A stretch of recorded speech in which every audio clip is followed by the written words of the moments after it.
bienvenue dans cette nouvelle vidéo. Je suis très heureuse de vous retrouver aujourd'hui.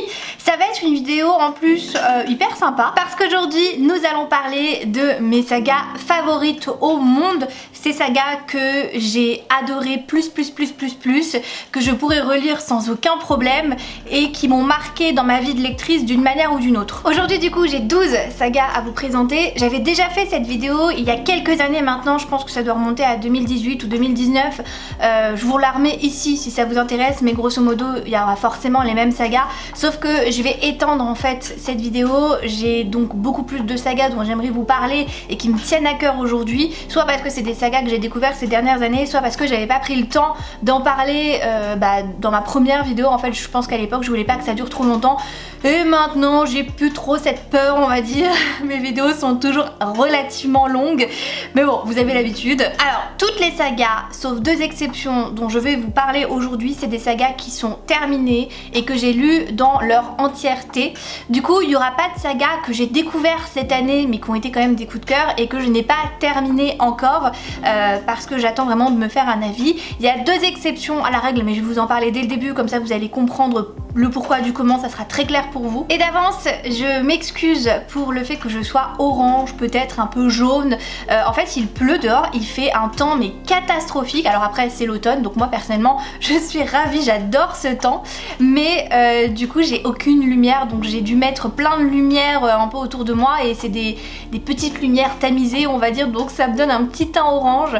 Pareil, vous allez peut-être voir certaines imperfections sur mon visage. En fait je sors d'une grosse angine carabinée avec de la fièvre et tout, un truc de ouf. J'ai pas pu filmer avant en fait vu que j'étais au lit à terre soldat à terre, voilà. Donc du coup j'ai eu des petits boutons en fait à cause de ça, donc voilà, désolée pour ces petites imperfections, voilà. Si vous voulez me donner un petit peu de force, ça me fera plaisir parce que j'ai passé une semaine, je vous dis pas, au fond de mon lit à lire que dalle, et bien vous pouvez me mettre un petit j'aime sur cette vidéo, ça me fera très plaisir, surtout si vous aimez ce genre de vidéo, parce que là je vous présente mes sagas mais je pourrais très bien aussi vous présenter des one-shots qui sont mes favoris au monde. Ça pourrait être une super vidéo aussi, donc n'hésitez pas à me dire si ça vous plairait potentiellement, à me le mettre dans les commentaires. D'ailleurs si vous me laissez un commentaire ça me fera très plaisir. Et pour les plus timides, je ne vous oublie pas comme à chaque fois bien sûr, vous n'avez qu'à me mettre un petit emoji cœur, n'importe quelle couleur de cœur, bleu, rouge, violet, jaune, voilà, des cœurs partout, de toutes les couleurs, parce que là aujourd'hui nous allons parler des pépites de ma bibliothèque, des livres qu'il faut impérativement lire et qui sont dans le top de mon top de mes lectures en tant que lectrice. Donc n'hésitez pas à me mettre une tonne de cœur pour ces beaux livres que je vais vous présenter. Et bien sûr pensez bien à être abonné à la chaîne, c'est gratuit, ça prend 2 secondes et en plus eh bien, ça me donne de la force tout ça. Voilà, allez c'est parti. Comme je vous le disais du coup au début de ma vidéo, il y a deux exceptions de deux sagas qui ne sont pas terminées mais que je veux quand même présenter parce que ça a une place très particulière dans mon cœur. Il s'agit tout d'abord, forcément, vous n'êtes pas étonnés, du premier tome de Un palais d'épines et de roses, enfin même toute la saga, hein, Un palais d'épines et de roses de Sarah J. Maas. En fait, la saga n'est pas officiellement terminée. Les 3 premiers tomes sont sur l'histoire de Fer et de Rhysand et bref, et de Tamlin et tout ça, bref. Et à partir du tome 4, nous allons suivre différents points de vue. Donc le tome 4 était sur Nesta, le tome 5 est un gros point d'interrogation. Beaucoup pensent que ça va être sur le point de vue soit d'Azriel, soit d'Hélène. Donc eh bien, j'ai très hâte de le découvrir. Dans tous les cas, forcément, c'est une saga que j'ai l'obligation de vous mettre dans mes sagas favorites. C'est une saga que je relis très quotidiennement parce qu'elle m'apporte énormément de réconfort. Je pense que de toutes les sagas que je vais vous présenter, c'est vraiment ma number one, honnêtement. C'est la saga qui a été une révélation pour moi. J'ai jamais autant relu une saga que celle-là, je pense, et pourtant j'ai relu pas mal mes Harry Potter et mes Twilight, mais alors celle-là, je pense que c'est un record battu. Je suis in love en fait de cette saga. Généralement je prends le temps de la relire une fois par an. Je l'ai pas encore fait cette année mais ça ne saurait tarder me connaissant. Et voilà, ça m'apporte énormément de joie, énormément de bonheur, énormément de réconfort. C'est une saga que nous allons suivre du coup Fer, qui au tout début du livre va chasser un loup qui est sur le territoire des humains, parce qu'il y a deux territoires, le territoire des Fae et le territoire des humains. Fer est une humaine et en fait elle chasse pour nourrir sa famille, un petit peu comme Katniss qui chasse aussi pour nourrir sa famille. C'est un petit peu le même délire parce que sa famille en fait est très pauvre, ils ont du mal à joindre les deux bouts en fait, donc du coup elle chasse pour nourrir sa famille, pour leur offrir un réconfort supplémentaire. Et elle va tomber sur un loup énormissime en fait, et du coup elle va l'abattre parce que ça va être elle ou lui grosso modo, sauf qu'en fait eh bien c'est un Fae qu'elle a tué, et c'est un Fae qui était envoyé par Tamlin, à savoir eh bien le haut seigneur de la cour du printemps, et du coup Tamlin va débarquer quelques jours plus tard chez elle pour eh bien lui dire que elle a commis un crime, parce qu'on n'a pas le droit de tuer des seigneurs Fae, vous en doutez bien. Et du coup eh bien il va lui demander de la suivre, et en fait elle va être sa prisonnière. Alors le premier tome est un espèce de mini remake, mini de La Belle et la Bête grosso modo, mais c'est tellement plus que ça, l'univers est incroyable, et à chaque fois que je recommande cette saga et que eh bien on m'écoute pour la lire, je n'ai que des retours très positifs sur cette saga et les gens sont contents de la découvrir. Donc si jamais un jour vous voulez la découvrir, eh bien lisez tous les tomes d'une traite, c'est le conseil que je vous donne, c'est ce que j'ai fait moi la première fois que je l'ai lu et je l'ai absolument pas regretté. Alors au moment où en fait où j'ai lu la saga, il y avait que les deux premiers tomes qui était sorti, mais le troisième tome était sur le point en fait de sortir, et heureusement parce qu'à la fin du tome 2 en fait on est trop en PLS. Donc voilà, franchement c'est une série que je vous recommande à toute heure, à tout moment de l'année, tout le temps, partout. La deuxième saga aussi qui va faire exception un petit peu à cette règle, eh bien il s'agit forcément aussi de Crescent City de Sarah J. Maas. Voilà, c'est les deux sagas que je voulais vous présenter, qui sont pas encore terminées officiellement, mais qui m'ont apporté tellement en fait que je sais que je vais aimer en fait les prochains tomes, c'est obligé. De toute manière pour moi Sarah J. Maas c'est un petit peu ma queen ultime en fait, tout ce qu'elle écrit je suis à fond dedans, j'adore sa manière d'écrire, j'adore ses personnages, j'adore l'imagination qu'elle a, toutes les tripes et toutes les émotions en fait qu'elle met dans ses livres, et que moi en fait j'arrive vraiment à percevoir, et où ça m'apporte énormément en tant que lectrice. De toute façon à chaque fois que je lis un Sarah J. Maas, je ne suis pas déçue. Alors exception faite d'Ekeliana, mais j'ai pas encore continué la saga, donc j'attends pour me prononcer pour cette saga. Mais en tout cas pour ce qui est de ACOTAR et de Crescent City, ça a été des cartons pleins en fait, c'est vraiment des très bonnes sagas. Pour Crescent City, il y a 2 tomes qui sont parus, le 3e tome devrait sortir l'année prochaine en France normalement, je l'espère tout du moins. C'est des grosses briques, hein.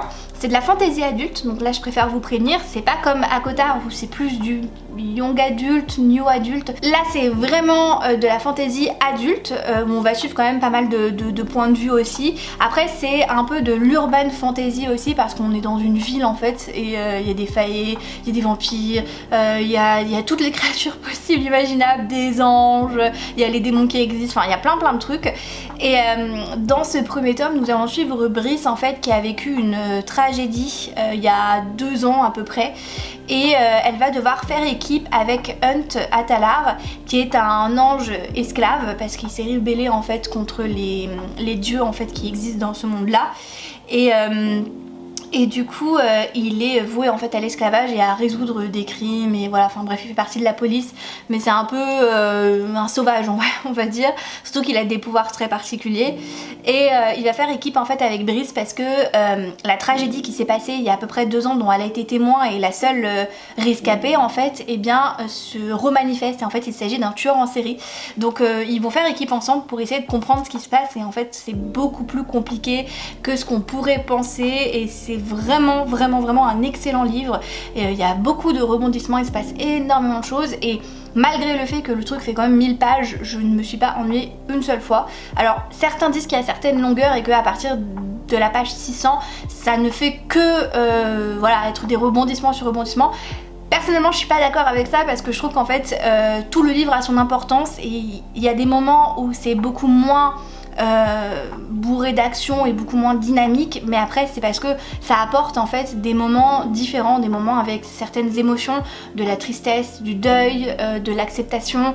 Il y a beaucoup de choses en fait qui sont traitées dans ce livre là et qui m'ont énormément touchée. Donc voilà, la fin du tome 2 voilà, ceux qui l'ont lu savent.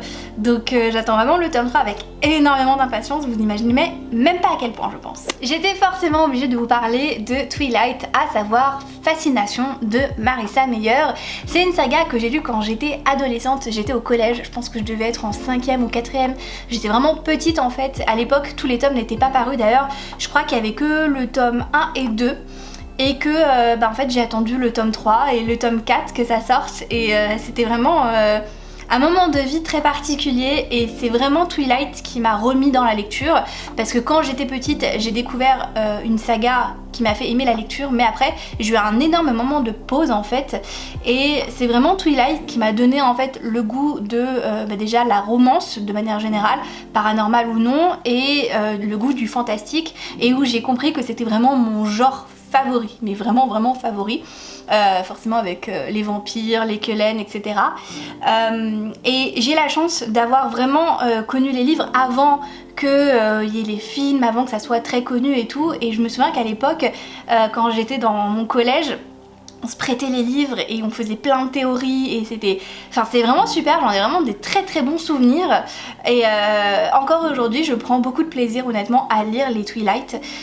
J'adore cette saga, j'adore énormément cette saga, alors peut-être parce que je l'ai tellement aimée quand j'étais adolescente, parce que je l'ai énormément relue en fait, tellement j'étais in love, je les relisais pas tous les ans hein, mais je les relisais quand même assez souvent, au collège j'ai dû les relire 2 fois. À chaque fois qu'un nouveau tome sortait forcément je relisais et puis au lycée je me les suis enchaînées plusieurs fois. C'était vraiment les lectures qui me faisaient du bien et qui m'apportaient énormément de réconfort. C'est une histoire d'amour que j'ai trouvée touchante par beaucoup d'aspects. Alors aujourd'hui c'est critiqué plus ou moins, voilà, il y en a qui n'aiment pas, il y en a qui trouvent que c'est un peu cliché, que c'est un peu bateau, mièvreux, etc.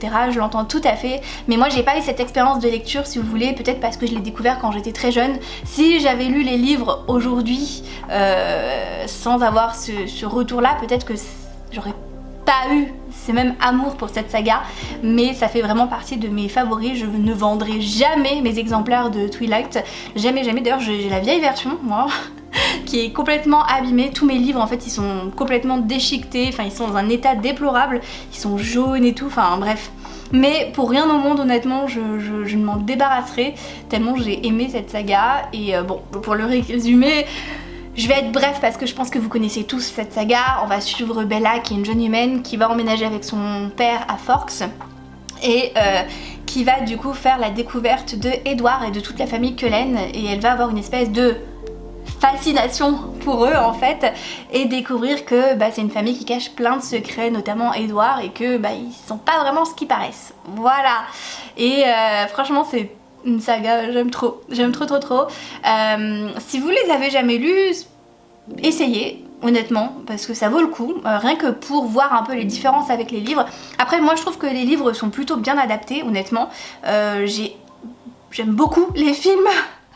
Encore une fois je suis pas très objective mais j'aime énormément les films et je trouve que les adaptations sont assez fidèles en fait aux livres, mais les livres apportent quelque chose de différent je trouve, donc voilà, après c'est mon avis. Je ne vais pas m'attarder sur cette saga parce que je vous en ai déjà tellement parlé depuis l'année dernière que voilà, bon, au bout d'un moment il faut arrêter, mais j'étais obligée de mettre cette saga dans mes favorites parce que ça a été un tel coup de cœur, notamment ce premier tome en fait. Alors c'est du coup 4 tomes sur les 4 cavaliers de l'Apocalypse. En fait c'est une écriture, une espèce de réécriture de fin du monde avec les cavaliers de l'Apocalypse. Je trouvais ça génial comme idée.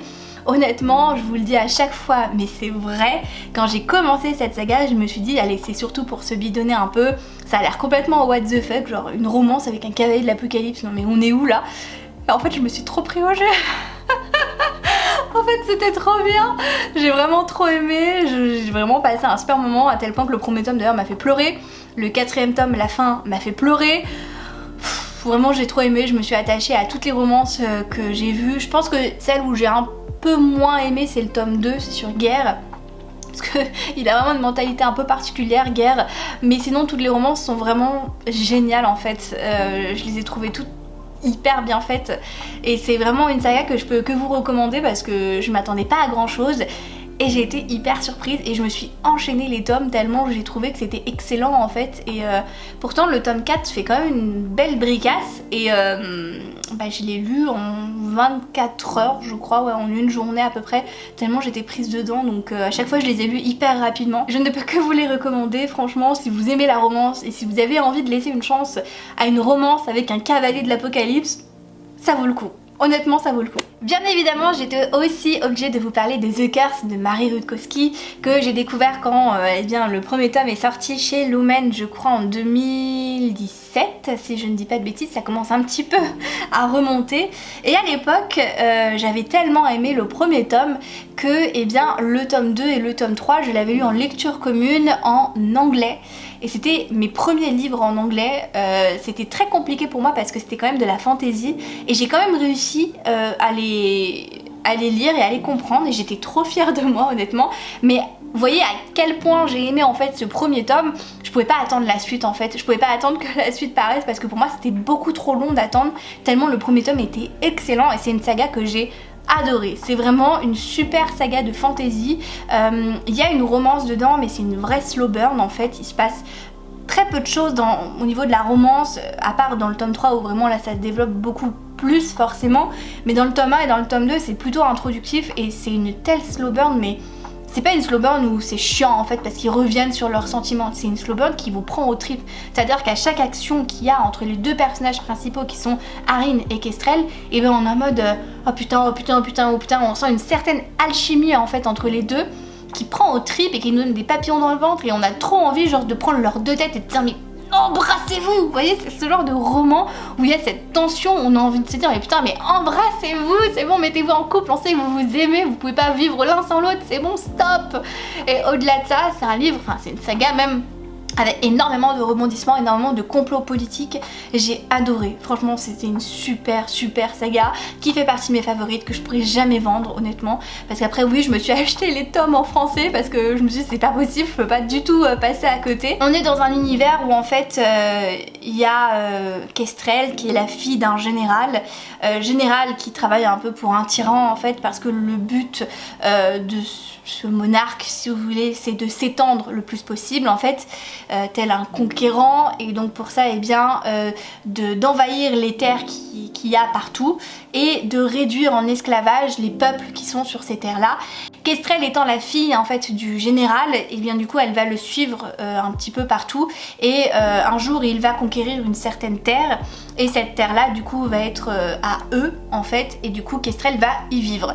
Là-bas elle va faire l'acquisition de Arin, Arin qui est un jeune homme très muet, très secret, avec plein de mystères, et on a l'impression en fait qu'il s'est laissé un peu abattre par ce qui s'est passé sur son pays, mais c'est beaucoup plus que ça en fait, et il va y avoir des choses entre eux qui vont se passer. C'est une saga que j'ai énormément envie de relire depuis quelques temps maintenant. Ça me trotte dans la tête en fait, j'ai vraiment envie de la relire et de me replonger dedans. J'avais passé un tel bon moment en fait quand je l'avais découvert que là honnêtement mes souvenirs se sont quand même assez estompés sur cette saga. Je sais que ça a été un énormissime coup de cœur et que j'ai passé un très bon moment de lecture, mais j'aimerais vraiment la relire parce qu'il y a des éléments quand même du tome 1, 2 et 3 en fait qui sont relativement flous. Il y a des éléments qui sont très clairs dans ma tête et je me souviens de la majorité des choses, mais je pense que je passe à côté de certains trucs et j'ai envie de les relire pour me remettre dedans, et parce que c'est une excellente saga. Tout à l'heure je vous ai parlé de Twilight qui était la saga que j'ai découvert quand j'étais au collège et qui m'a redonné le goût de la lecture, mais il faut que je vous parle de la saga qui m'a donné quand même goût à la lecture, et comme beaucoup de personnes il s'agit de Harry Potter en fait, toute la saga Harry Potter. C'est mon grand frère qui m'a fait découvrir la saga Harry Potter. Lui c'était un fan en fait, et il a 50 plus que moi donc il était plus âgé, et au moment où j'étais peut-être je sais plus en CM1 ou CE2, il m'a dit bah tiens lis ça, franchement tu vas aimer, ça va te plaire et ça va vraiment te donner envie de lire la suite, et il a eu raison parce que du coup j'étais à fond dans cette saga. J'ai forcément comme beaucoup d'enfants énormément aimé et je me suis beaucoup en fait imaginée dans cet univers magique. Je me suis toujours imaginée à 11 ans recevoir ma lettre pour Poudlard. Voilà, les tomes en plus n'étaient pas tous sortis exactement comme dans Twilight, mais là la différence c'est que je les attendais avec mon grand frère les tomes, et donc lui il était prioritaire parce que c'était l'aîné et moi je les lisais après lui, et franchement c'était quand même une super expérience. Et j'en garde de très bons souvenirs. De manière générale, de toute façon, je garde de très bons souvenirs de la saga Harry Potter. J'aime énormément l'univers. Je trouve que les livres sont 1000 fois mieux que les films. Après, j'aime beaucoup les films, attention, mais je trouve que les livres sont quand même beaucoup plus détaillés, avec beaucoup plus de choses dedans, notamment en termes de cours par exemple, il se passe beaucoup plus de choses. Il y a plein de mini-intrigues, il y a plein de personnages qu'on ne voit pas dans les films et qui sont très présents dans les livres et qui sont très importants.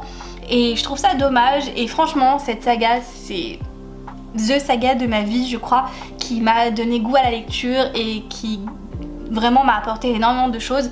Encore aujourd'hui ça m'arrive de la relire. D'ailleurs je les ai relus l'année dernière, enfin j'ai relu les 2 premiers tomes en version Minalima et j'attends le tome 3 de Minalima avec grande impatience parce que j'adore ces versions là, je les trouve magnifiques et j'ai hâte plus tard moi de les faire découvrir à mes enfants, donc voilà, c'est une saga vraiment géniale. Est-ce que vous êtes vraiment choqués si je vous présente les Chroniques lunaires? C'était déjà le cas dans ma dernière vidéo, bien sûr que je vous avais présenté les Chroniques lunaires, c'était obligatoire franchement. C'était une saga à l'époque que j'avais découvert aussi en 2017 je crois. Tous les tomes étaient parus et en fait j'avais lu que c'était des réécritures de contes mais version un peu science-fiction mélangée un peu à Star Wars, et c'est exactement ça en fait, c'est des réécritures de contes de fées mais dans une espèce de truc de science-fiction et j'ai trouvé ça génial, c'est exactement ce que j'aime en fait, j'adore les contes de fées et j'adore ce qui se passe dans la science-fiction, Star Wars, tout ça, c'est trop mon truc.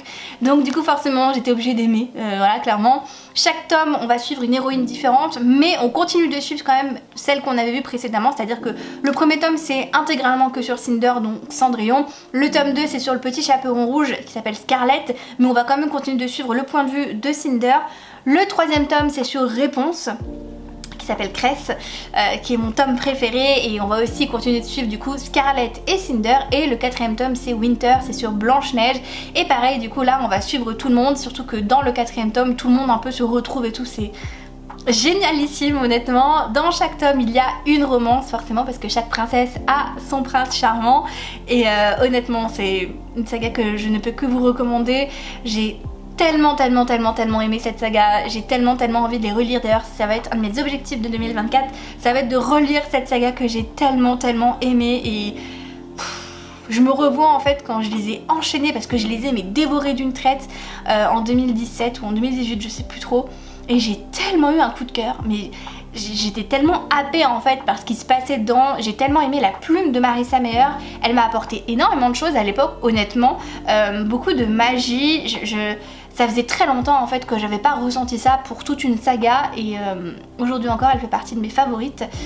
J'ai 10 000 éditions de les Chroniques lunaires, j'aime énormément cette saga, c'est une des sagas que je ne peux que vous recommander encore une fois, mais comme toutes celles que je vous présente aujourd'hui.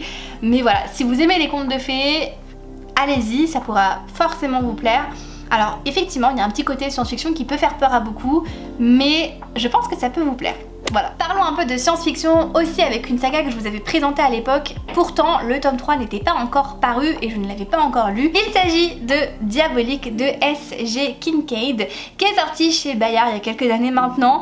Je peux vous en reparler puisque depuis j'ai lu le tome 3, je l'ai lu il y a 2 ans. C'est ça, c'est une trilogie et cette saga m'a fait pleurer mais comme jamais. Alors je sais que comme ça c'est pas très vendeur mais franchement les émotions qu'il y a dans cette saga c'est génial. En fait c'est une saga de science-fiction qui est grandement inspirée de l'Empire romain en fait, et c'est génial, franchement c'est incroyable.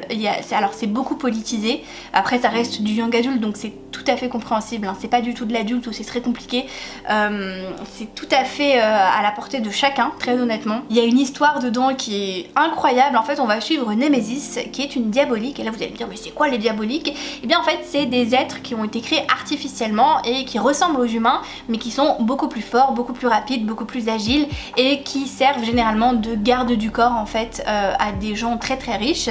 C'est le cas de Némésis qui quand elle était plus petite en fait a été liée chimiquement à une toute petite fille aussi de son âge qui s'appelle Donia, et où elles sont en fait toutes les deux meilleures amies. Alors Némésis c'est D'une part, premièrement, parce que elle a été liée chimiquement à elle, donc en fait elle n'a qu'un seul instinct, qu'un seul but dans sa vie, c'est de la protéger. Et Donia, parce qu'en fait Némésis, elle devient sa seule amie en fait, et elles sont très très liées toutes les deux. Et alors du côté de Némésis c'est différent, c'est vraiment beaucoup plus viscéral en fait. Alors après je pense qu'elle a vraiment une affection pas du tout feinte pour Donia, parce que Donia la traite bien, elle l'adore, elles sont très proches toutes les deux. Et en fait la famille de Donia s'est mis un peu dans le caca. Parce qu'ils ont attiré l'attention de l'empereur, qui est contre tout ce qui est scientifique. Alors c'est très étrange parce qu'on est dans un monde de science-fiction, on est vraiment dans l'espace, c'est-à-dire que ils vivent sur des planètes, ils vivent dans des vaisseaux spatiaux, enfin vraiment c'est très étrange. Mais la science en fait est très mal vue à cause d'une religion qui fait fureur on va dire, et qui pointe du doigt en fait tout ce qui est scientifique.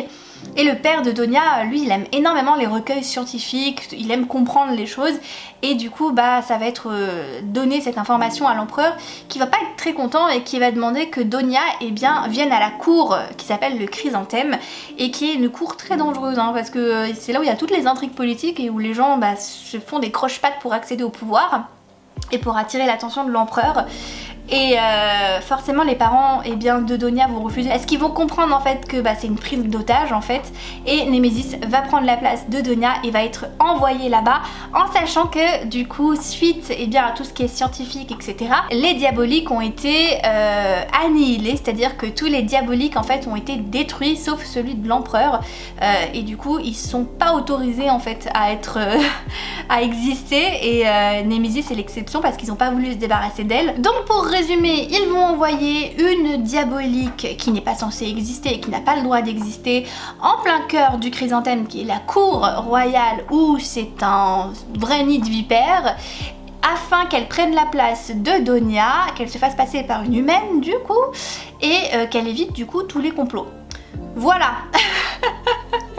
Mais en vrai il se passe beaucoup de choses, il y a bien évidemment une romance dedans qui est absolument incroyable, et honnêtement quand j'ai commencé Diabolique, je l'ai lu sans trop savoir à quoi m'attendre. Je l'avais reçu dans une box à l'époque, je crois que c'était la 1001 livres box si je dis pas de bêtises, et puis je savais pas trop à quoi m'attendre, donc du coup voilà, j'ai mis le nez dedans, et en fait impossible de lâcher le livre, gros coup de cœur. J'attendais le tome 2 du coup comme jamais, mais vraiment pour ceux qui étaient là à l'époque vous le savez, et le tome 2 pareil, gros coup de cœur, j'ai pleuré mais comme jamais.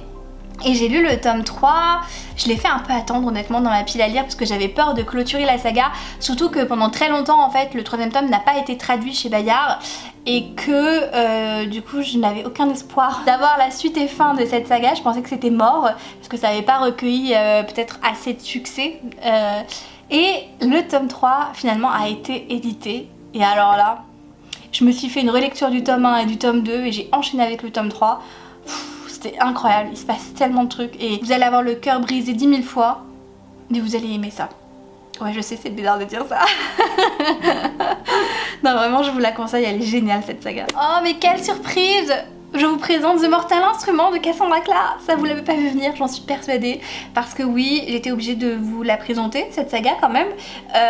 Vous le savez, si vous suivez mes vidéos, c'est une saga que j'aime énormément. Je la lis depuis que je suis adolescente, et puis je suis amoureuse. Voilà. J'ai déjà fait une relecture de cette saga aussi il y a quelques années maintenant, et l'amour est toujours là. Voilà, l'amour est toujours là comme au premier jour, donc ça en dit beaucoup sur cette saga qui aurait pu très mal vieillir honnêtement, mais qui a pas si mal vieilli que ça, tout du moins à mes yeux.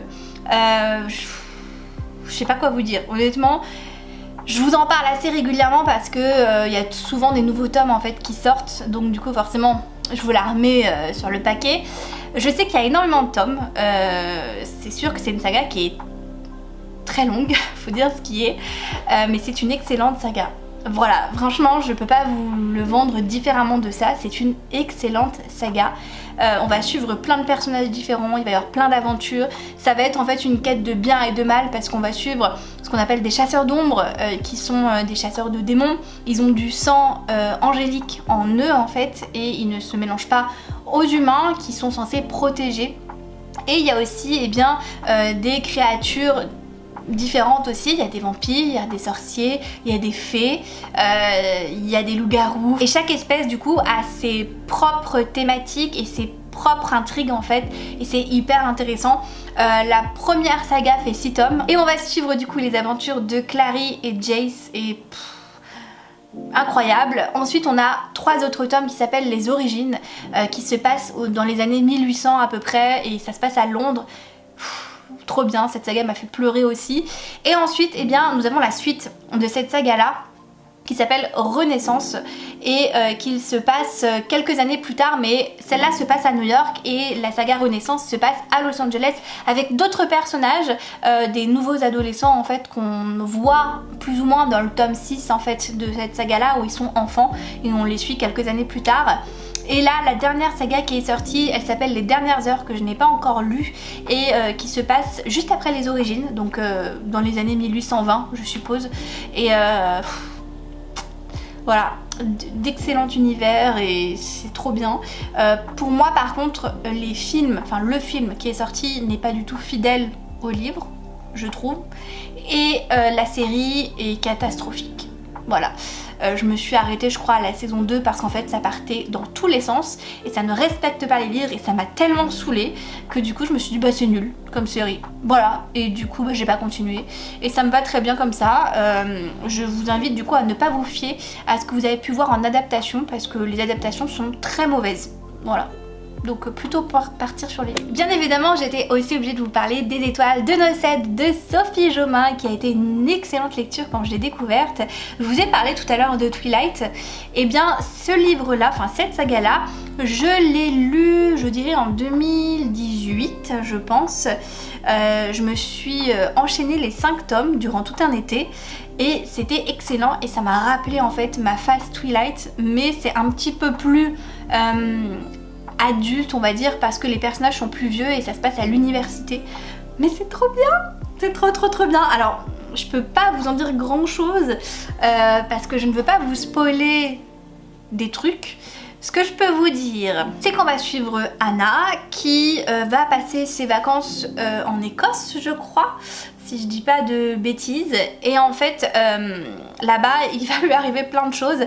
Elle vient d'avoir son bac, elle est censée rentrer à l'université et tout, sauf que eh bien elle va tomber sur quelqu'un qui va changer son destin et c'est une romance paranormale et c'est trop bien, voilà. Il y a plein de rebondissements, surtout que là il y a des versions graphiques qui sont sorties avec les 3 premiers tomes. On n'aura jamais les 2 derniers tomes, pour mon plus grand plaisir d'ailleurs, mais les 3 premiers tomes sont sortis et ils sont absolument magnifiques honnêtement. C'est de très beaux tomes avec des très belles illustrations et je peux que vous les recommander. Et c'est une saga où on s'ennuie jamais, parce qu'il y a quand même 5 tomes, il se passe énormément de choses, hein. Voilà. Mais si vous avez aimé Twilight, avec les loups-garous, les vampires et tout, ça vous plaira. C'est sûr et certain, moi j'ai adoré, donc ça vous plaira. Oh, mais que vois-je? Hunger Games de Suzanne Collins, et oui, il faut savoir que c'est une trilogie qui fait partie de mes favoris, enfin une trilogie. Il y a aussi un préquel que j'ai adoré aussi bien évidemment. D'ailleurs j'ai trop hâte d'aller voir le prochain là au cinéma sur le préquel. J'ai pas regardé la bande-annonce pour me spoiler aucune scène, mais je suis impatiente comme jamais, j'ai trop hâte, mais bon. Bref, Hunger Games, je pense que voilà, vous connaissez très bien. C'est une dystopie avec 12 districts officiellement. Et on va suivre Katniss qui fait partie de ces districts-là, elle est dans le district 12 et en fait tous les ans il y a des Hunger Games qui sont organisés, c'est fait avec des tirages au sort pour punir en fait les districts qui se sont révélés il y a 74 ans du coup maintenant je crois avec le premier tome. Et Katniss va être pas forcément tirée au sort, c'est sa sœur qui va être tirée au sort, mais elle va se porter volontaire pour sa petite sœur parce que les tribus du coup qui sont sélectionnées, ils ont entre je crois 10 ans et 17 ans. Et en fait après ils sont envoyés au Capitole et ils vont être envoyés dans une arène pour s'entretuer. Voilà, je pense que vous connaissez tous l'histoire de toute manière. Les films sont super, pour le coup c'est une très bonne adaptation des livres. Je suis très contente de moi parce que j'ai réussi enfin, après 3 ans de relation, à faire lire à mon chéri les Hunger Games. Il a terminé hier le tome 2 et il l'a dévoré en une semaine, ce qui n'est pas son truc, hein. Il est pas forcément trop livre, hein. Il lit un peu mais vite fait. Et là il l'a lu en une semaine le tome 2, le tome 1 c'est pareil, il l'a dévoré. Et là il va enchaîner le tome 3 et je suis trop contente qu'il aime autant, ça me fait trop plaisir, comme quoi même avec les années qui passent, c'est des livres qui plaisent et qui peuvent plaire à n'importe quel âge, parce que mon chéri a quand même 31 ans, faut quand même le dire, et ça lui plaît en fait, il a adoré. Il connaissait les films, il les a plus trop en tête, il les a vus une fois dans sa vie, mais franchement les livres l'ont beaucoup plu, l'ont beaucoup marqué.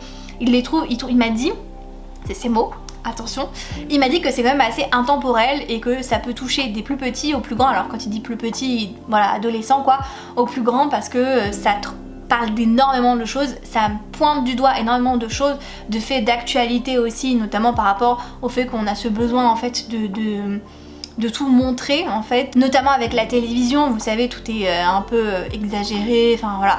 Donc il aime beaucoup, donc si vous n'avez pas lu les livres, surtout avec la sortie du préquel, lisez-les, parce que franchement je pense que ça peut vous plaire et ça peut vous apporter autre chose. Et je trouve que même si les adaptations sont excellentes, hein, très honnêtement, je trouve qu'au niveau des sentiments, on comprend beaucoup plus en fait le point de vue de Katniss dans les livres que dans les films, parce que dans les films l'actrice est excellente, hein, Jennifer Lawrence, il n'y a rien à dire par rapport à ça. Par contre, c'est vrai que c'est compliqué en fait de se mettre à sa place et d'être dans sa tête en fait, et de savoir ce qu'elle ressent, alors que dans les livres vous y êtes constamment dans sa tête, vous savez très bien ce qu'elle ressent, vous savez très bien ses sentiments, comment ils sont, pourquoi elle agit d'une telle manière, etc. Donc ça apporte une autre vision, je trouve. Voilà. Et le dernier livre dont j'aimerais vous parler, il s'agit du coup de Illuminae de Amy Kaufman et Jay Kristoff, qui est une saga de science-fiction, mais c'est une saga de science-fiction absolument atypique, original, incroyable, comme j'en ai jamais vu. Je vais vous montrer l'intérieur du livre, vous allez comprendre de toute manière. C'est hyper atypique parce qu'en fait c'est pas du tout un livre comme on l'entend, c'est très interactif en fait, j'ai envie de dire, mais ça se lit tout seul. Ça va être en fait, comment dire, une course-poursuite. On va se retrouver à suivre Cady et Ezra qui se sont enfuis de leur planète natale parce que cette planète a été attaquée en fait, et du coup à bord de 2 énormes vaisseaux, ils se sont enfuis et ils sont partis des rescapés en fait. Alors il y a beaucoup de rescapés, hein, je pense qu'ils sont au moins 10 000 ou un truc comme ça. Et en fait ils vont être pris en chasse par ceux qui ont attaqué leur planète, parce qu'on peut pas avoir de témoins de ce qui s'est passé, parce que officiellement c'est pas possible en fait. Et Cady et Ezra du coup vont vivre une aventure absolument incroyable, et en fait nous on va la suivre au travers de beaucoup de choses. Ça peut être des conversations par téléphone, ça peut être des messages comme ça peut être des mails, ça peut être des trucs de vidéosurveillance, enfin franchement c'est génial. J'ai jamais lu un livre comme ça, ça se lit hyper bien. Honnêtement j'étais un peu perplexe, j'avais peur de pas comprendre. En fait c'est super quoi. Alors après au niveau de la saga, j'ai été un peu déçue par le 3e tome parce que il était moins bon que ce que je m'y attendais. Par contre le tome 1 et le tome 2 c'est excellent quoi. Franchement c'est des super sagas de science-fiction, et je peux que vous les recommander si vous cherchez quelque chose d'un petit peu différent, qui peut changer, mais vous pouvez être attaché au personnage, parce que moi j'ai été totalement attachée au personnage.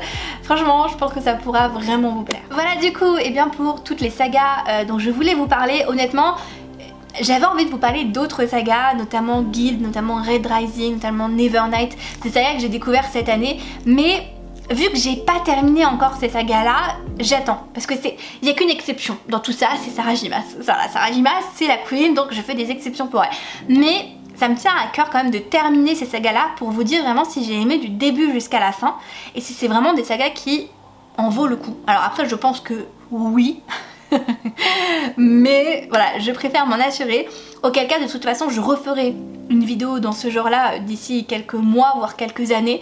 En tout cas j'espère que ça vous a plu et que vous avez pris plaisir à découvrir ou redécouvrir peut-être certaines sagas, que ça vous a donné envie peut-être d'en découvrir aussi certaines. N'hésitez pas à me le dire dans les commentaires. Merci en tout cas d'avoir regardé cette vidéo jusqu'au bout. Je vous fais de très gros bisous, je vous souhaite comme toujours d'excellentes lectures et je vous dis à très vite dans une prochaine vidéo. Ciao ciao.